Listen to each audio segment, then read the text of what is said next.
దైవభక్తిని, మంచిని బోధించే కొన్ని కథలు ఇక్కడ మనం ఇప్పుడు తెలుసుకుందాం.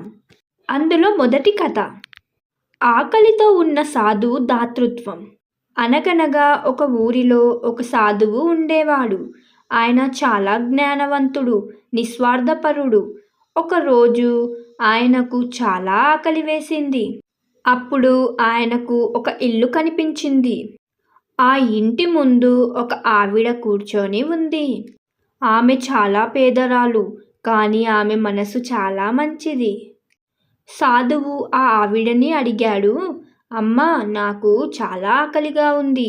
దయచేసి ఏదైనా ఆహారం ఇవ్వగలవా?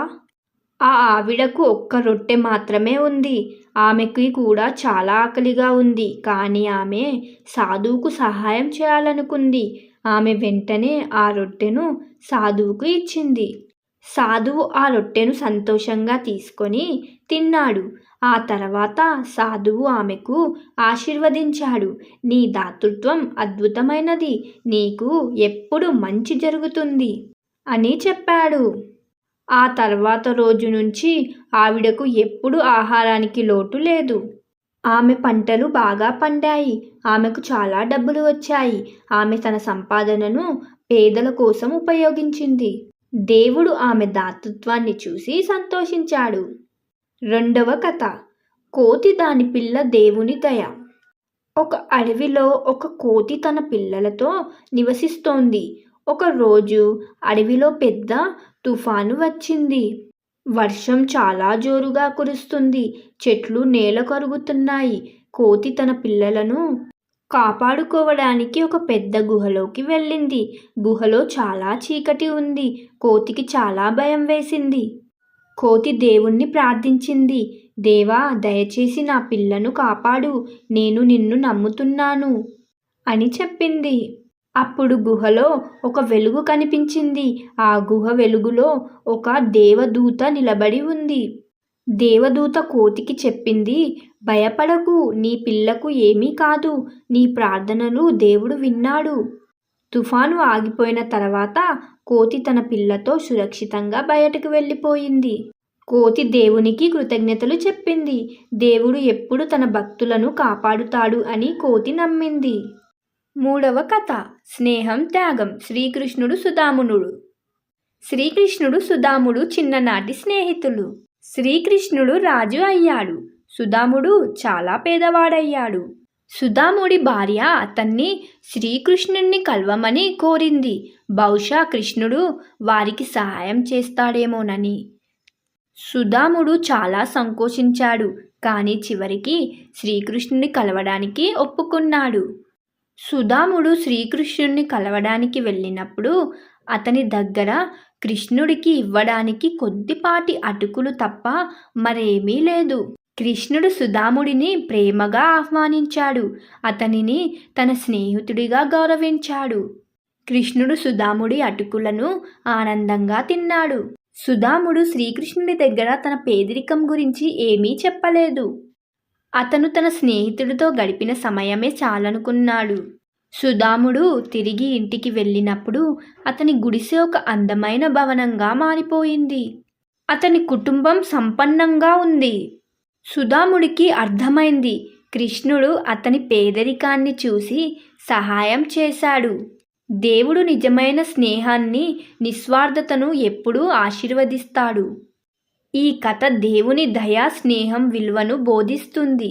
ఈ కథ విన్నవారికి అదృష్టం కలుగుతుంది, మంచి జరుగుతుంది. దైవశక్తిని, సద్గుణాలను తెలియజేసే 3 కథలు కూడా ఇక్కడ ఉన్నాయి. చూద్దాం పదండి. నమ్మకంతో నాటిన విత్తనం. దేవుని అద్భుతం. ఒకానొక గ్రామంలో కరువు తీవ్రంగా ఉండేది. వర్షాలు లేక పంటలు ఎండిపోతున్నాయి. ప్రజలు ఆకలితో అలమటిస్తున్నారు. ఆ గ్రామంలో ఒక చిన్న రైతు ఉండేవాడు. అతనికి దేవునిపై అచంచలమైన నమ్మకం. అందరూ నిరాశలో ఉన్నా అతను మాత్రం తన పొలంలో విత్తనాలను నాటాడు. పొరుగురు వారు అతన్ని చూసి నవ్వారు. వర్షం లేకుండా ఎలా పండుతుంది అని ఎగతాళి చేశారు.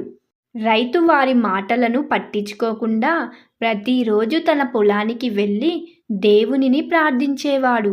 ఓ దేవా, నీ దయ ఉంటే అన్నీ సాధ్యమే, మాకు వర్షం ప్రసాదించు అని మనస్ఫూర్తిగా వేడుకునేవాడు. అతని నమ్మకాన్ని చూసి దేవుడు కరుణించాడు.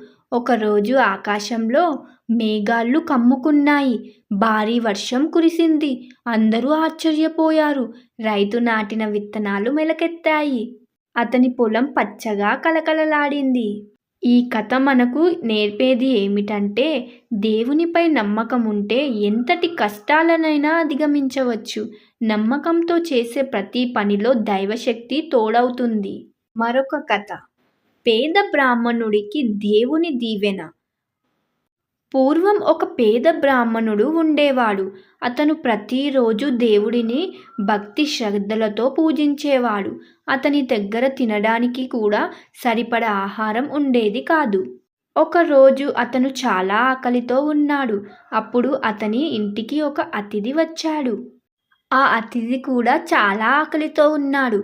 బ్రాహ్మణుడు తన దగ్గర ఉన్న కొద్దిపాటి బియ్యాన్ని వండి అతిథికి పెట్టాడు. తాను ఆకలితో ఉన్న అతిథికి సేవ చేయడమే ముఖ్యమని భావించాడు.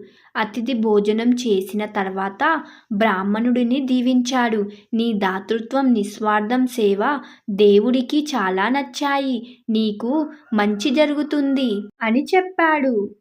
ఆ అతిథి మరెవరో కాదు, స్వయంగా దేవుడే. ఆ రోజు నుండి బ్రాహ్మణుడికి అన్ని శుభాలే జరిగాయి. అతని పేదరికం తొలగిపోయింది. అతను సుఖ సంతోషాలతో జీవించాడు.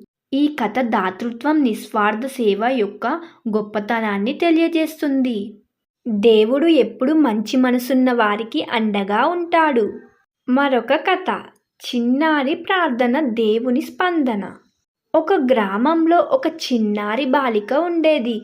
ఆమెకు దేవుడంటే చాలా భక్తి. ఒకరోజు ఆమె తల్లిదండ్రులు చాలా అనారోగ్యంతో ఉన్నారు.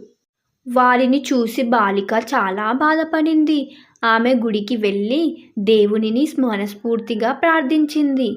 ఓ దేవా, నా తల్లిదండ్రులను బాగు చెయ్యి, వారికి ఆరోగ్యం ప్రసాదించు అని కన్నీళ్లతో వేడుకుంది. ఆమె ప్రార్థనలో ఎంతో నిజాయితీ, ప్రేమ ఉన్నాయి. ఆమె ప్రార్థనను దేవుడు విన్నాడు. ఆ రాత్రి బాలిక తల్లిదండ్రులకు స్వప్నంలో ఒక వైద్యుడు కనిపించాడు. ఆ వైద్యుడు వారికి మందు ఇచ్చాడు. మరుసటి రోజు ఉదయం బాలిక తల్లిదండ్రులు పూర్తిగా కోలుకున్నారు. బాలిక ఆశ్చర్యపోయింది, సంతోషించింది. దేవుడు తన ప్రార్థనను విన్నాడని ఆమెకు అర్థమైంది. ఈ కథ మనకు నేర్పేది ఏమిటంటే, స్వచ్ఛమైన హృదయంతో, నిజమైన భక్తితో చేసే ప్రార్థనలను దేవుడు ఎప్పుడూ ఆలకిస్తాడు. దేవుని దయ ఎప్పుడు మనపై ఉంటుంది. ఈ కథలు మీకు స్ఫూర్తినిస్తాయని, మీ జీవితంలో మంచిని కలుగజేస్తాయని ఆశిస్తున్నాను. ఈ వీడియోస్ కనుక మీకు నచ్చినట్లయితే లైక్ చేయండి, షేర్ చేయండి, కామెంట్ చేయండి. సబ్స్క్రైబ్ చేయడం మాత్రం మర్చిపోకండి. మరొక మంచి వీడియోతో మీ ముందుంటాను. అంతవరకు మన ఛానల్లో ఉన్న వీడియోస్ అన్నీ చూసేయండి. Bye bye.